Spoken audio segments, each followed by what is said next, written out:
Alrededor de 700 kilos de grasa de vaca, cerca de 20.000 APPU, son los que se preparan para cada Semana Santa.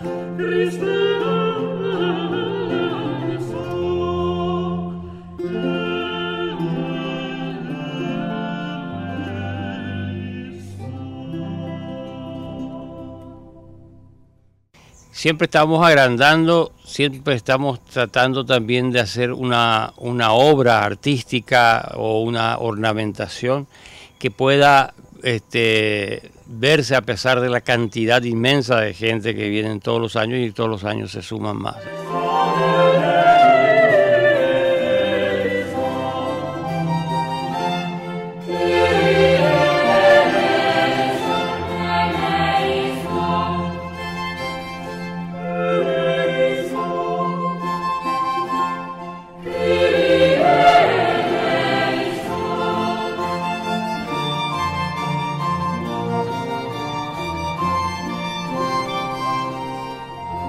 Paraguay, tenés que sentirlo.